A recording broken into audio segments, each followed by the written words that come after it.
The following is a production of DallasCowboys.com and the Dallas Cowboys Football Club. How about them Cowboys? Yeah! Go Cowboys! This is Media Mash, a roundtable of Cowboys insiders dropping wisdom and offering sizzling takes on the current state of your Dallas Cowboys. Now, your host, Newy Scruggs. Here we are, Media Mash on a Tuesday. The Cowboys are off. Players' day off. They're getting ready to host the Washington Commanders and Dan Quinn on Sunday at AT&T Stadium, coming off that 30-27 loss to the Carolina Panthers, in which Rico Dowdle decided to go for 239 total yards. Buckle up. And he toted the ball 30 times for 183 yards, a 6.1 yard average. And by the way, the 239 total offense is a Carolina Panthers record. Gotta ask y'all. They wasn't buckled up.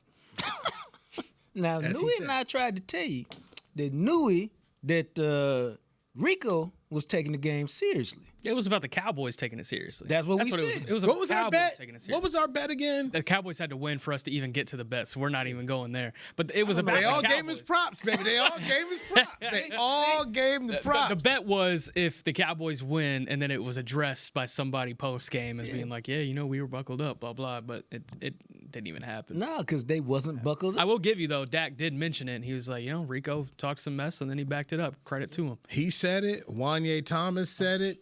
Clowney said it. Yeah. Tyler Smith said it. Yeah. Everybody gave his props when I talked to him. Bro, I'm telling you. Rightfully so. Those defensive players did not take him seriously. Just like, because even when Shotty comes in, he's really making fun of it when he addresses it. And then Jerry before the game, the guys are scared to come out on the field. See, one dude took it seriously. And that happens from time to time where somebody's playing with more purpose than somebody else. A why? His why was, y'all, and it doesn't matter if it's only in his own mind. It doesn't matter. Mm-hmm. Y'all disrespected me. Y'all think I'm a buster. Y'all think I ain't worth no money. Let me show you. Let me show you how I'm worth some money. Absolutely. So it was funny to me. It was great. I thought it was great. Shout out to Rico, man. He's a great dude. First carry of the game, 9 yards. Dude, 9. I knew it was a wrap in terms of he was going to do this thing when the first 3 carries, not just the 9, but it was like 9, 12, and 7. He had like 3 carries for 28 yards. And I'm like, I think he went for 45 in that opening drive. Because, normally when you come out hyped, especially in the first quarter of a game, the first run is we hyped, we bust you up, there's no game. Buck that up, dog. Buckle up that. And when that didn't happen, man, I was like, oh, they ain't ready. It was an 8-play drive by Carolina. 8-play drive, 63 yards. First play, Dowdle, 9 yards. Play 2, pass to Evans for 21 yards. Play 3, Dowdle, left tackle, 12 yards. Next play, Young to Dowdle, 13 yards on a pass play. Then Dowdle rushes for 8 yards. Then Young incomplete. Then Dallas up the middle for no gain. Then they kicked a field goal. So it's 42 yards from Rico dude's Dowdle. Just sitting up here, man, coming out the gate, coming at you like mystical. If it ain't live, it ain't me. And then he was doing mystical. Here I go. Then it was mystical. Shake that. Yeah. I mean, it was embarrassing. To me, it was embarrassing. It was embarrassing. And Nick, you and I were in the locker room real quiet afterward, boy. Real quiet. Yeah. Yeah, it was. It was almost quieter than the Bears one, because at least the Bears, when they had the CeeDee Lamb excuse to fall on, they didn't have any excuse to fall on this loss. This was I will give Carolina credit that is a really physical team. We talked about it last week. That's a physical football team. That is not the same Carolina that we've gotten used to going out there and seeing these last couple of years, but that's still a game you should have won. Okay, but here's kind of the problem, okay? You start to think about this. And Jerry tried to give him credit. We'll play a soundbite from Jerry, but the Carolina Panthers are a 3-3 football team. All 3 wins have been at home. They beat Atlanta, Miami, and the Cowboys. Their 3 losses at Jacksonville, at Arizona, at New England. Okay. The first step to being a decent team is you got to figure out how to win at home. Then the second step is you figure out how to beat bad teams on the road. Then the third step is you figure out how to beat good teams on the road. And Carolina will probably end up being getting over 500 this week. They're at the Jets. So we'll see if they can win a game at the Jets. But I heard this a few times already this week. I can't believe we lost to the Bears. We lost to the Panthers. Da-da-da-da-da. You are the Bears. You are the Panthers. Oof. You know what I mean? Like, you're not above them. No, this I is think true. what are the Cowboys? 9-13-1 since the start of last year?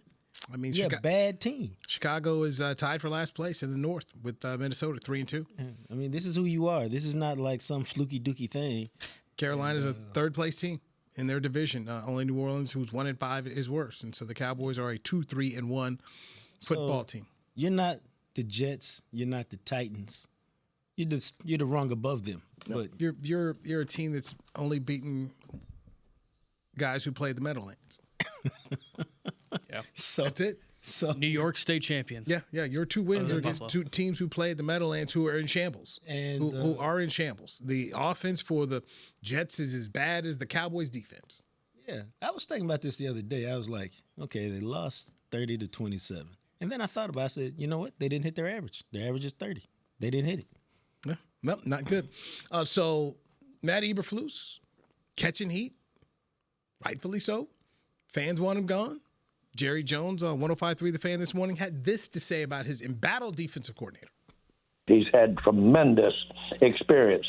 He's dealt with adversity with a long record, not only with us, but with his tenure at Chicago and Indianapolis. And he's had some great successes, had some very great successes, but he's had his tail kicked. That's who I want in the foxhole with me, because there's no such thing as having all the answers. And so when I jumped at it, when I saw we had a chance to get him, I still feel as strongly as I did the day we brought him in here. And these things that we're dealing with here are not 1, 2 major things. There are a lot of little things that you can address and get right, and you can adjust the nuances of them. And, for instance, the other day, we couldn't stop the run, yet we were within a possession. If we drive that ball at the end of the game, we got a good chance to win it. We were up all day for the most part. And so there's a lot of ways to win football games, and Flus is dealing with nuances there that we can adjust and change. And you do adjust, and you do change, and there will be that. What's interesting is that the way the game panned out was very, very on point with the way that our coaches planned for the game to pan out. We just thought we could get more stops. We thought we could physically do a better job with them, and they were able to scheme us a little bit. That to their credit, but we were in that game close enough. What I think I don't want to take too long on this answer, but Carolina is easy to overlook as a formidable matchup with us. They match up right good against where we need the work, and so they were a tough opponent for us the other day. We almost pulled it off. They match up where we need a little bit of work. Because I was told, if I remember correctly, the addition of Kenny Clark meant you was strong up against the run, and you was gonna scheme the pass rush. That's what I remember hearing at the trade. So I'm not, I love Jerry. It's his birthday week, but I'm not really trying to hear that now. Oh, that's a part of the team we're not really strong at. I got to call BS on one point there, too. Where See, that was stronger than me. I was trying to be polite because it's birthday week. He said he feels as strongly as he does. He feels as strongly today as he did when he first made the hire of Eberflus. There's no way. After seeing these 6 games, there's no way. 32nd in pass defense, 31st in run defense. There's problems all over this defense. There's no way you can be as confident as you are today as you were then. Agreed. He might be because he can convince himself of many things. Just like this is the way we wanted to play the game. I would imagine if we took a private poll of the coaches, they did not want to give up 200 yards rushing in the game. Now, maybe they said, maybe if we give up 200 yards rushing, we won't give up a bunch of 50-yard touchdown passes and we can hang around. But, it's they're going to have a hard time winning because your this is one of the worst defenses I've ever seen up close. Is this worse than 20? Correct. Worse than 20, and Mike Nolan was filleted, and rightfully so. And he eventually was fired. Now, that was Mike McCarthy's hire, and the Joneses quickly ran him off and brought in Dan Quinn. And that's the difference, too. Fans wanting this to be a quick get-out Eberflus situation, I don't think it's that easy. And the problem is, and our friend Ed Werder brings this up all the time, but if you want to play Flus's style, that's great. That's fantastic. You don't have the players. You ain't got the players. And so now this is 2 years. It's the worst thing you can do. It's now a 2 or 3 year process to do what? Get all the guys that play zone, that are smaller, faster, intellectually. Yeah, the Carpenter doesn't have his tools. Right. And the last year you did the same thing to Mike Zimmer. Mike Zimmer's defense works up front with big people at defensive tackle, and you didn't have big people. And so, to me, I go back into when Dan Quinn went to Washington. Joe Witt Jr. wanted the DC job. He'd have stayed here. You keep that guy who understood what the players could and couldn't do in the scheme. He was there when Dan brought him in to run it. He's now the Washington's defensive coordinator here, and they went to the NFC Championship game last year. But you now bring in this is year 3, where you got another guy who's got a whole different vision of what these guys should be like. If you're going to bring Matt Eberflus back next year, Nick, in my opinion, it's real simple. Do what you did for Dan Quinn. When Dan Quinn got here, they said, "What do you need?" They let him bring in his coaches, and then they brought in players that fit what he wants to do. That, to me, seems the fair thing of what they're going to have to do if they want to bring him back and deem him, salvageable. A small indictment on that part is Donovan Ezeraku.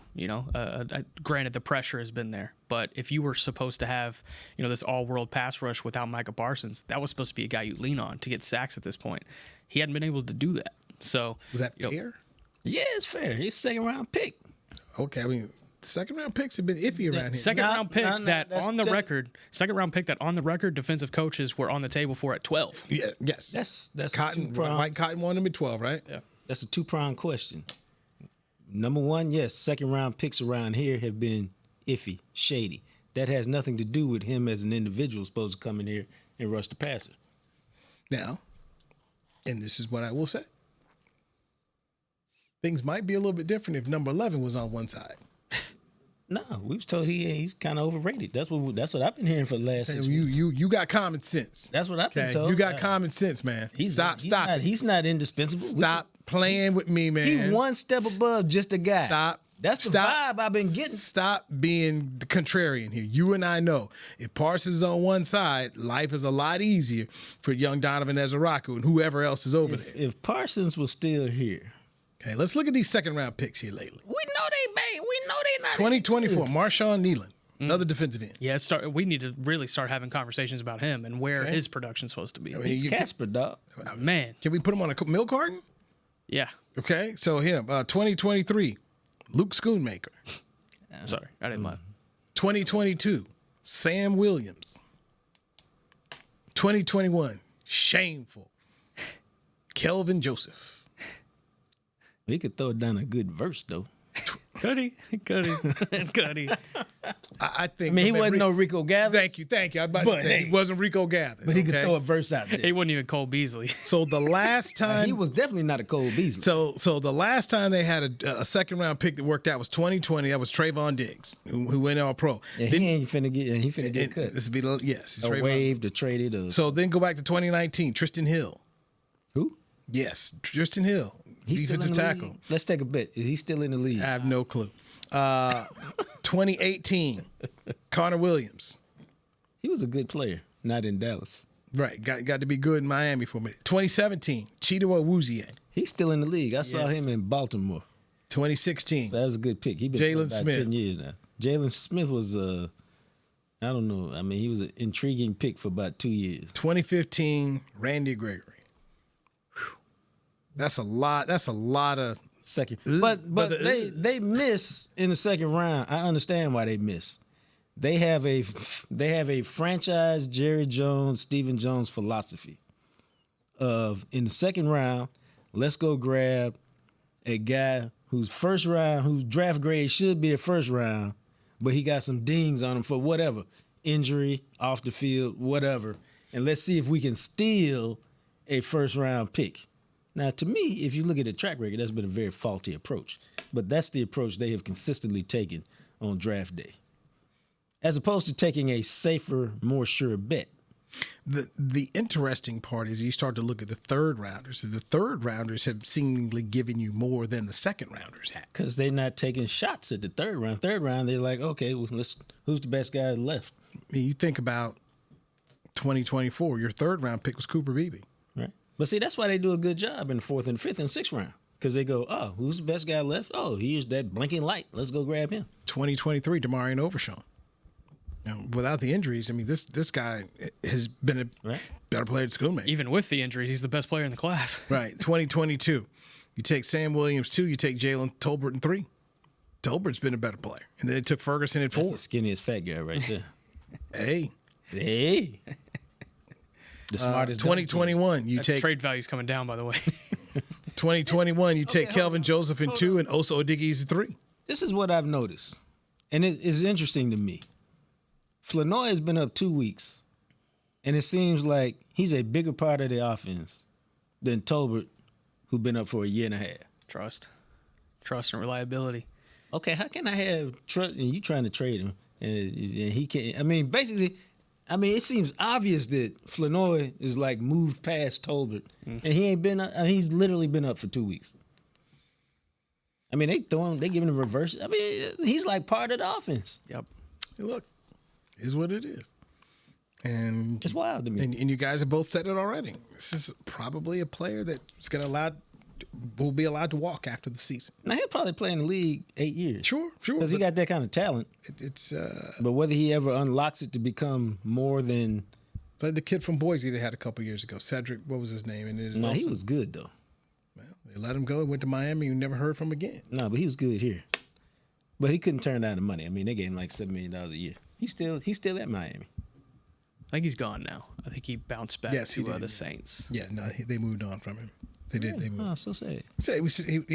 He had a good, nice little chemistry with Dak. Got some nice run for him, but then they moved on, and there you go. I mean, which is what happens in the National Football League. You can't keep everybody here, but you're really only giving stars Cedric Wilson contract. Cedric Wilson is what I'm talking about. 6th round pick in 2018. Or is he a CK? He's something different about his name. Yes, it's a CK. Cedric Wilson at the end. So good job there. All right, let's get a break in here. Why y'all ain't wearing hats today, man? I wore a hat because y'all always wear hats. Is it because North Texas got stomped this week? It is. Yeah, maybe so. Did you leave yours at the Hall of Fame ceremony? I mean, you know. We won. We won our game. We were 24th Carolina in the country. football? We moved up there. So UNC Pembroke. Oh. 24th in the country. Yeah, we were 24th last week. Moved up here. I gotta go check that. Okay. Is it decent? Asking, man. I wore a hat because y'all normally wear a hat. Thank you. Jean-Jacques Taylor, Nick Harris, I'm Newy Scruggs. This is the Players Lounge. No, this is the Media Match. Players Lounge. Come on, man. Show I did. Give us put some name on our respect. Some respect on our name, whatever it is. He's getting his checks, man. I got your name right. That's good enough. Yeah, your checks are cash, so you'll be fine. It's DallasCowboys.com. It's about more than the money, man. No, it ain't. Hey, Cowboy fans. Keith Davis here, former Cowboys safety. Keith Davis into the end zone. You know what separates champions from the rest? Making the right move at the right moment. With blockchain.com, that's never been easier.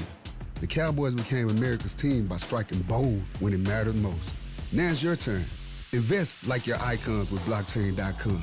Visit blockchain.com/Cowboys today to get started and learn more.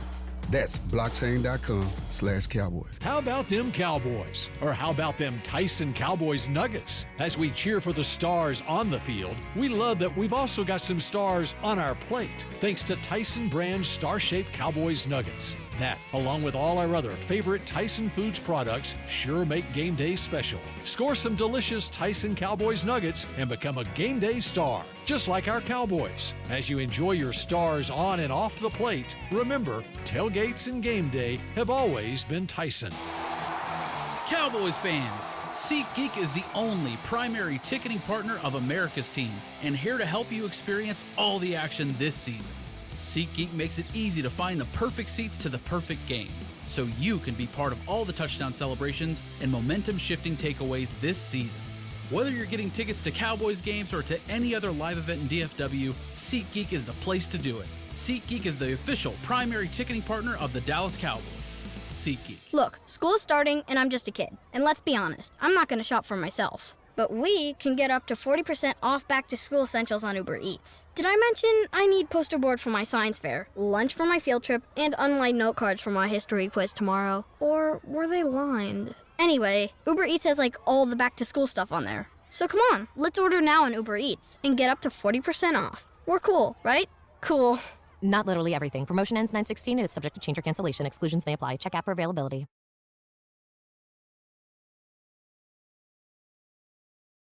Back to Media Mash. Tostitos team bags are back. You can get the official chip of the Dallas Cowboys at your local store for a limited time. Scan the QR code or visit FritoLayExperiences.com for a chance to win epic experiences all season long. One lucky Cowboys fan will win epic game day experience and get to be a part of the Cowboys Thanksgiving Day traditions courtesy of Tostitos. I'll be eating Tostitos as I'm watching Indiana win the Big Ten title this year. Man, how about that? Yes, sir. Kirk Cignetti getting things done. You know what's interesting about that? Yeah. Is I've heard several people say, well, they had 2 games last year against Ohio State and Notre Dame. Mm-hmm. They got hammered in both of them. I didn't really believe it. And because I'm a Buckeye, I watched the entire Indiana-Ohio State game, and the score was basically 14-7 the whole game, and then we blocked the punt and we ran the punt back, and that's why. And then it became they had to throw every day, and then so it was basically they didn't care about coming to Ohio State last year and going toe to toe for 2.5 quarters, and so I didn't know that they would. I didn't think they would win in Oregon, but I certainly thought it would be a 4-quarter game because with Cignetti, he's got them in the we're not scared of anybody mindset. Outside of those 2 football games, what he's done the last 2 years, they've done impressive winning, and they will blow your doors off if you are not ready. The interesting thing for him is who all comes calling after this season, because there are going to be some high-profile jobs open. Now let me ask you: Indiana's got some money.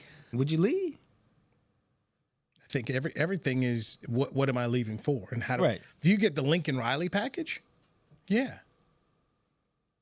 If they're backing it up for you and they got a contract where you got all this cash and here's the plane whenever you want it. I mean, if you get that kind of thing. Okay. I mean, like Lincoln left Oklahoma for, yeah. All those schools at that level can do that if they choose to do that. But are they? I mean, that's the whole thing. Is Florida going to do that for you? Well, I'm saying, if that opens up. I'm flipping it around. If you're at Indiana and you've been irrelevant for 126 years in college football and you now enjoy being relevant to match with your basketball program, and then if you're Cignetti and you go, instead of being, the next Woody Hayes, the next Joe Pa, the next this, the next that, I can be that. I can be the Dabo here. So And- Penn State, they fired James Franklin. That's a job that's opening. I go back to Nick Saban when he was in Michigan State and LSU came, and the thought process for him was, and when they sold him, is you got a whole state. Just protect the borders because we're losing Peyton Manning. We're losing Marshall Faulk. There's a lot of talent here. And then just go next door to Texas and go get you a couple kids. So he did that at LSU, clearly.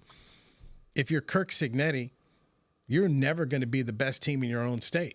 And that was what Nick said. He's like, I'm never going to be the team in state because I got Michigan here. And then I got Ohio State next to me. So right here, I'm always going to be number 3 when it comes to kids.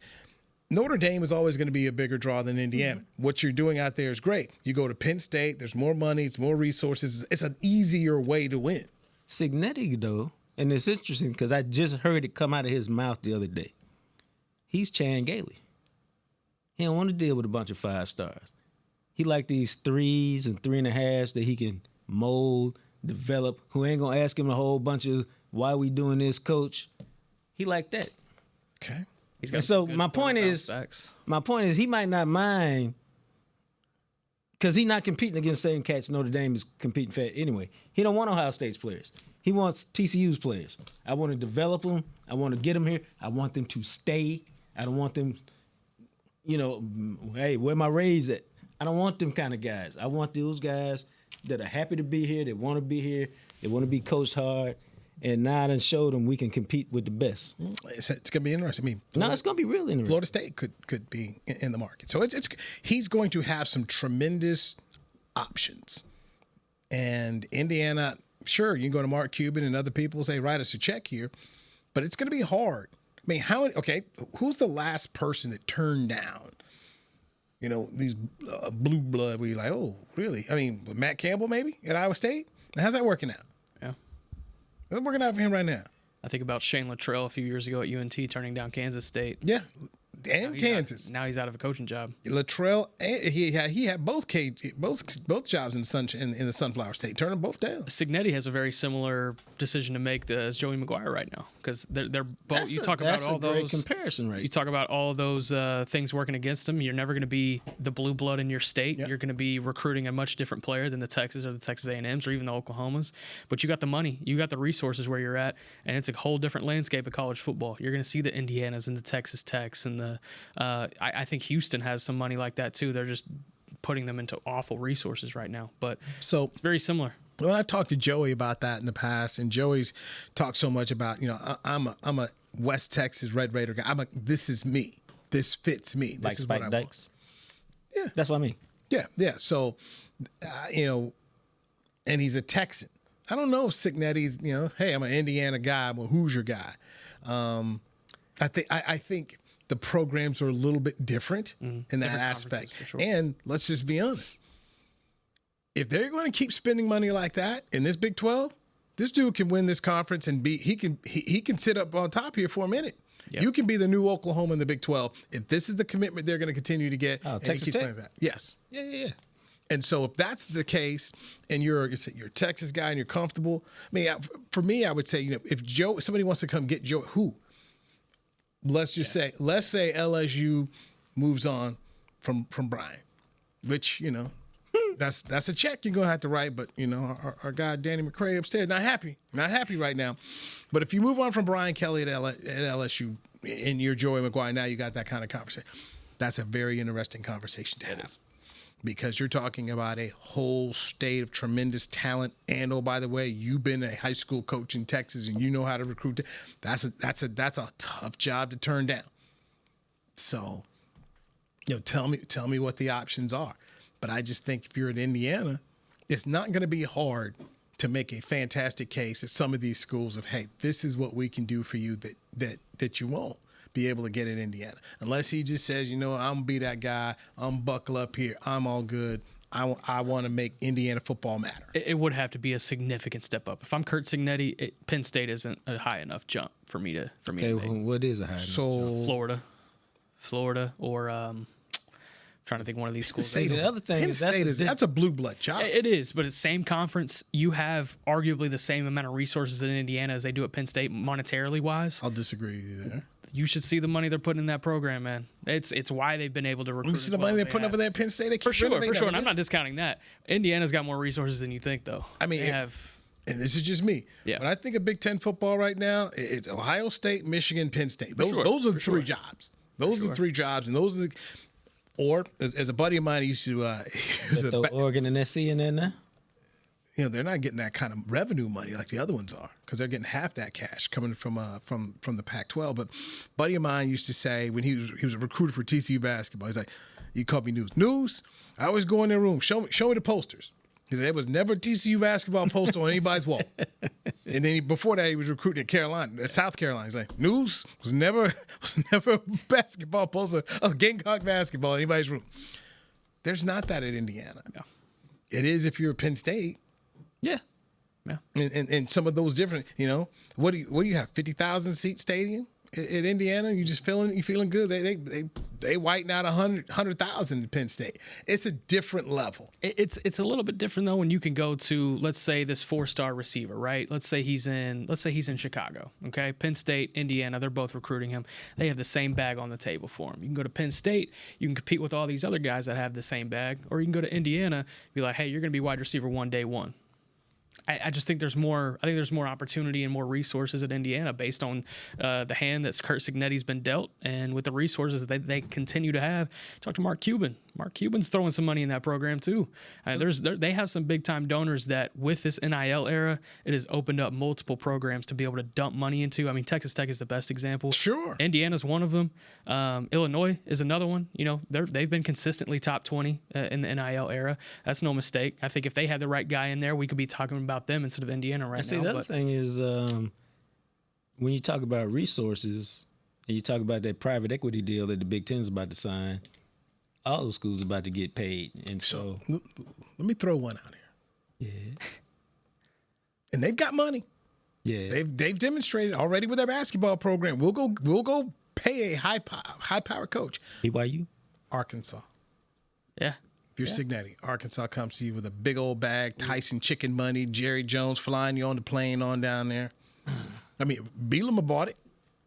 Left Wisconsin. I ain't going to Wisconsin. I ain't going to Arkansas. Okay. I'm just asking because at the end of the day, I did not see Coach John Calipari leaving Kentucky to go to Arkansas. And I knew things had gotten to the point where he and Kentucky were like, hey, man, I don't really like you no more. You don't like me. But it's going to cost you a whole lot to buy me out. Let me go here. But what did he do at Arkansas last year? Good job. What you got? I can see. They've already thrown the money in for Calipari. That's the difference at Arkansas. That money's already there. They need to show return on investment before they can go back to those same people and be like, hey, let's do over here what you did over there, even though we haven't won yet.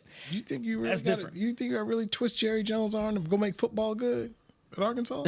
No, Jerry Jones is let's put him out of the question. He can dump as much money into that Arkansas program as he wants. But we can't put Tyson Chicken. Tyson Chicken, you go into Tyson and being like, hey. But what do they all care about the most? I mean, they like Arkansas bad. They like it. But they've had much more success in basketball than football. But that doesn't mean that's not what they want to do. It's like SMU. The boosters, they all want football. They want to. Jerry ain't sitting up here talking too many times about Nolan Richardson 40 minutes of hell, but he's showing up talking about that Arkansas football. Let's transition from Jerry and Arkansas to Jerry and the Dallas Cowboys. So he spoke about everything going on there with the defense and believes in that. But the quarterback right now is playing at another level. Let's dive into Dak Prescott right now. The last 3 weeks he's had here, he's been sensational for the Cowboys on offense. They just don't have enough defense to stop anybody and win some games. We'll do that with Nick Harris and Jean-Jacques Taylor. I'm Newy Scruggs. This is the Media Mash on DallasCowboys.com.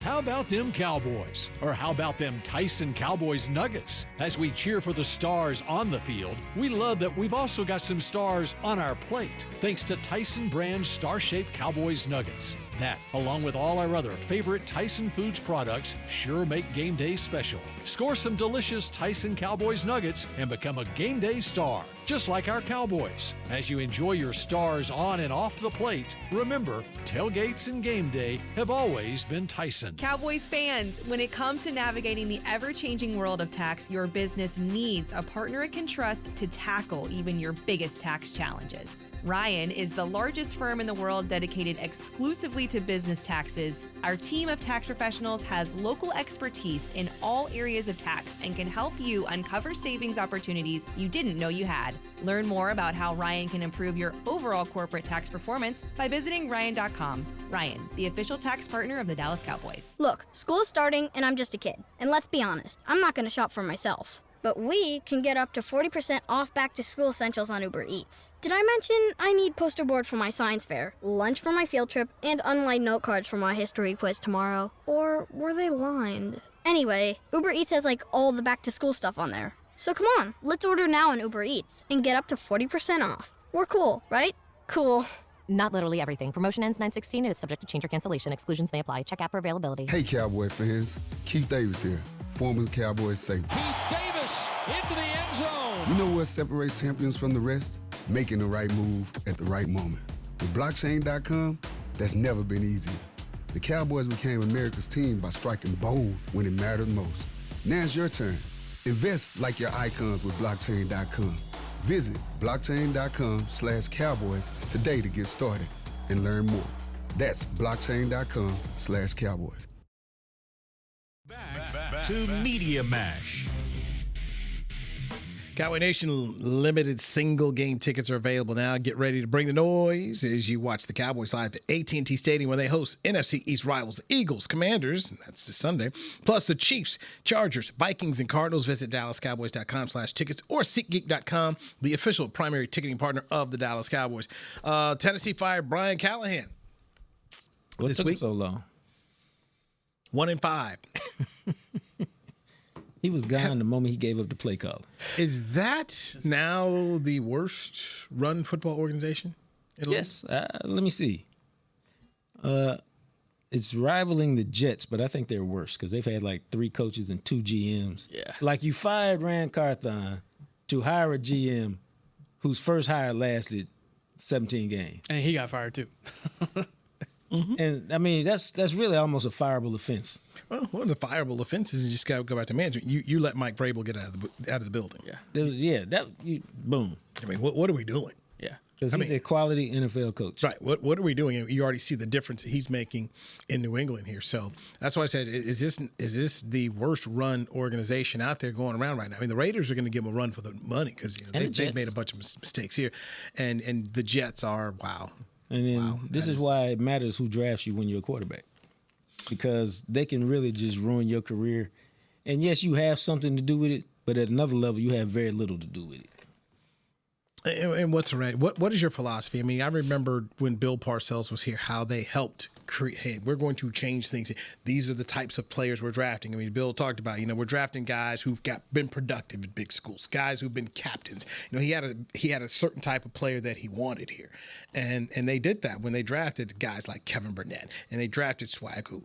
They ended up getting DeMarcus Ware. There are a lot of certain guys, Jason Witten. They got guys who produced, guys who were doing things. And that philosophy ended up carrying them even well past when he was gone, when Wade Phillips had taken over. What are you? Who are you? And I don't know, when I look at the Titans, when I look at the Jets, that they can say who they are. Yeah. What is it they do well?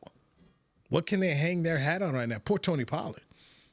I mean, Tony Pollard went home and have we heard his name? I brought it up. We thought about it. I mean, poor TP. Glad he got paid, but wow. Yeah. Yeah, Cam Ward. I feel worse for Cam Ward. He's not the one who got paid. Tony Pollard did. Yeah. As far as positional money goes. Yeah. Speaking of quarterbacks and positional money, Dak Prescott, highest paid quarterback in the league right now, and playing like it. In 3 games, over 800 yards of passing, 11 touchdowns, and 1 interception. Unfortunately for Dak Prescott, they lost to the Carolina Panthers, and they tied the Green Bay Packers, and they beat the New York Jets. And Dak at the podium said they thought they were going to get the football back after that horrible 3-and-out when they had the ball with fantastic field position at their 46 and went 3-and-out and going backwards. He has to darn near play perfect, Nick, in order for these guys to have a chance. Yeah, 6 minutes left. He should expect to get the ball back. I don't blame him for that. But man, that first down play really spoke the end for that drive. Starting at the 46, you run the screen, loss of 7, I think it was, and then you have to go check down because the Panthers were playing at the first down marker at that point. So that drive killed it, obviously. But you expect to get the ball back. You should get the ball back in that situation. It's the Panthers. It's not the best running game in the NFL. It's the Panthers. I was about a minute into the drive when I think I tweeted out, "Oh, they're not going to get the ball back." Because they could run the ball like that, they didn't have to pass, which means the clock wasn't going to stop, and there was no indication you could stop them, so they were going to just keep pounding first downs. And the one time they had a chance to stop them, what happened? Pass interference. Yeah, so the Cowboys got the ball back at 8:18 in the game, and it was tied at 27. 1st and 10, that short pass to Javonte was -5. Then 2nd and 15 from the 41. They go back to Javonte. It's -7. Then on the 3rd down, you throw it to Hunter Lipke for 4 yards, and then they punt. And then with the Panthers, when they got the ball back with 6:07 and ran it out, it was a 3rd and 7 at the Carolina 17. Yeah, that's the play of the game. And it was Leggett. Well, actually, I'll disagree. I think here was your play of the game. So they kept the ball, get 1st and 10 at the Carolina 29. It was a 4th and 4. That 4th and 4, and then they ran that slant. Hunter Renfrow picked it up for 7 yards. That 4th and 4 at the 40 with 2:31 to go. If you don't commit to pass interference, you're never there for the butterfly effect. Yep. The drive is over, and you punt. So that play never happens because they punt on 3rd and 7 from their own 17. And the Elam thing, I have to go back, and off the top of my head, I thought it was just kind of one of those. I can't say for sure it was, but it just looked to me like you go either way. It can go either way in a game. You can say yes, you can say no. But that 4th down call, they played off. He runs the slant, bam, he gets in there. Yeah, your boy's supposed to go over there and do it. But if you look at the play, he doesn't go right to the spot. He takes like 2 steps back, and then he goes. Yep. If he just goes, he's probably there to knock it down. So yeah, that's to me, I thought 4th and 4. Okay, that's boom. Show ends and they take a loss. But 6 minutes and 7 seconds to end the football game. I just can't think of the last time I saw something like that. What are you talking about? I mean, we saw 17 plays and 90, whatever that 12,000-minute drive the Bears had in the third quarter that effectively ended that game because I'm talking about end of the game. Like the 2 minute. We're talking about 2-minute offense or 3-minute offense to end the game. 6:07. I can't remember the last time I saw that. Yeah, and it was also just being there too. It's like you're just watching. You just look. Oh, this. No, and that's how your defense can destroy the game, no matter how good your offense is. Because, like, even in the Bears game, they took that whole third quarter with the drive, so the game's essentially over now. It's 31-14 with only one quarter left. But but even there, and Nick, we're sitting there in Chicago. It just after the flea flicker play, it just never felt like they were in it. It was just like, man, these guys are getting handled. They just getting handled. They're holding on. They're getting handled. When a dude gets get raked out of the ball, just raked out your hands. I mean, it just never felt like they were in that game. Right. Here against the Panthers, you're thinking they're going to win. They're going to figure it. It's going to be sloppy like the Giants. You're going to figure it out. They're going to figure it out. Dude, the difference was, 14 runs of 7 yards or more. Like normally, if you get 183 yards. Somewhere along the way, you busted one for 40, 50, 60, 70. This was just, boom, hammered. It's like watching a boxer just continually tap somebody in their eye. This was Cowboy eye all swollen. Like, the next one in there. Yeah, it was awful. It was awful, like man. when Bud beat up Spence, man. That's what it was like. You kept waiting for Spence to get back in it, and it wasn't no. But even beat him up. But even that, the Cowboys, I won't give him that. Because the Cowboys still had a shot. You still had a shot at the end. A couple punches, your eye was shut. Spence never had a shot. Right, exactly. Spence never had no shot, brother. It was like somebody say this man from himself. But this guy with the eye was shut. You were still hitting him. You couldn't see. But, it was like Joe Frazier in Thriller Manila, He was getting beat. Yeah, he was hitting you. And, he just had a couple more than you. But it still went down to the end. This was Rico punched him in the eye, man, made him take it, then just said they were buckled up, man. That was an embarrassing locker room afterwards, man. Everybody just owned up. Yeah, he did that. That was the saddest part. Man, he did that. Yeah, that is when you looked at Washington, and I realize we got the rest of the week, but how do they go about stopping Jaden Daniels in that offense? I mean, if you can't slowing it down, like you don't have to stop. Can you just slow it down enough? You can't stop Russell Wilson. I mean, bruh. The problem with this is the Cowboys are 2-3-1. This was the soft part of the schedule. I know. This was the make hay. I know. This was put the money in the bank. Put the acorns so in case we get laid off, we got 6 months' salary saved up. That's what this part of the season was, man. And instead of 4-2 or, maybe 5-1 if something breaks right for us. Well, you think about it. This is what they've got the next 3 weeks before the bye. It's still time. It is home against Washington. You're at Denver. And then a home game against Kyler Murray and the Cardinals. Then the bye. Then the Raiders. Right, but I'm just saying. I'm looking right here before the bye. Like right here. Well, I'm going to tell you like I told. Can we say Chill on here? Yeah. Our old friend Chill. They're not good enough to do anything other than, is there practice tomorrow? Let me show up and prepare for practice tomorrow. Yeah, it's ugly. They got to go 3-0. They got to go into that bye 5-3-1. Or what? That's to give them a chance. Or what? Let's get this draft show fired up. How many wins did you have them this year?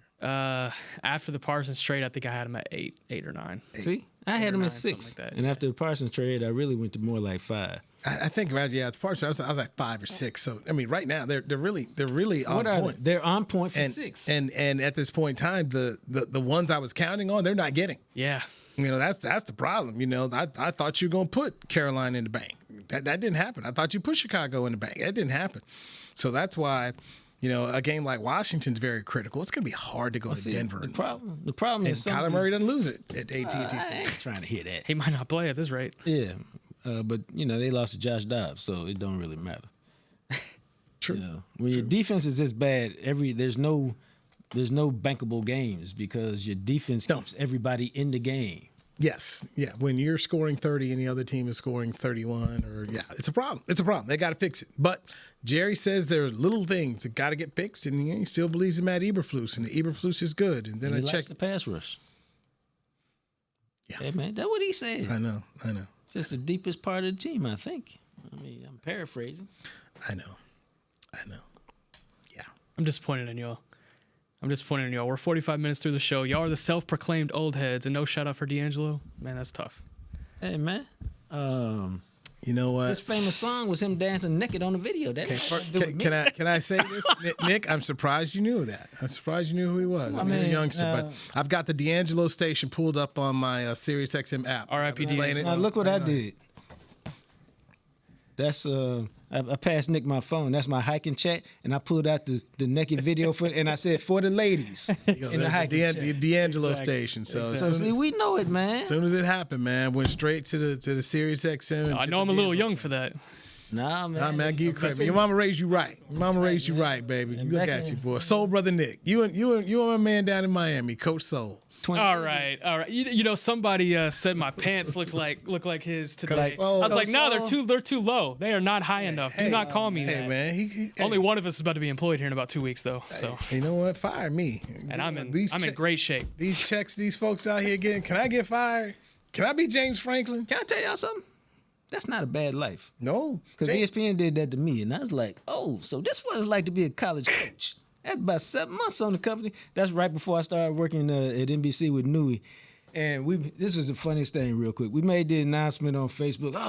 I'm thrilled to announce I've accepted a position with NBC and my boy Newy and Positive Pat.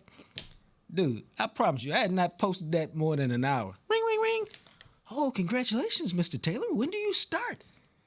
Oh, I believe our contract is over August 31st. I start September 1st. You gonna pay me all this money.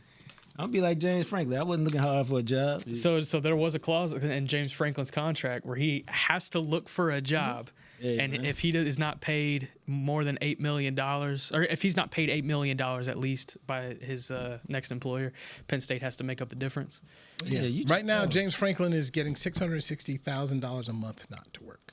Jimbo Fisher, that's really the life. I mean, he is just chilling in Brenham on his Jimbo farm. trying to get back, though, in the worst way, man. See, the problem is you got all that money, but what you going to do? Your wife is not used to having you around. After you golf so much. And you take a couple vacations. It is bad. But I saw Jimbo in Chapel Hill for the TCU-Carolina game. Yeah. Jimbo had on a purple tie. Went on up to Daniel Pullen, the president of TCU, met the AD. I'm like, oh, you ain't even slick, man. Nah, man. And that's dirty work. It's dirty work right there. That's dirty work. And then he goes up to Sonny. How you doing, Sonny? Yeah. Good job. Yeah. I'm like, boy, look at you. Close one, Sonny. Look at it's pretty funny, man. I said, he had baby blue draws on that night. Let me tell you. Well, since that Belichick Carolina got coming over soon. I don't know about that, man. The people because it wasn't the AD, the people that hired him. They'll probably stand in there with him. They probably will. Nick Harris, appreciate you. Thank you, man. Jean-Jacques Taylor, appreciate you. We'll do it again tomorrow right here on the Media Mash for Chris Beam and everybody here at DallasCowboys.com. We'll talk to you tomorrow. This has been a production of DallasCowboys.com and the Dallas Cowboys Football Club. How about this, Cowboys? Yeah!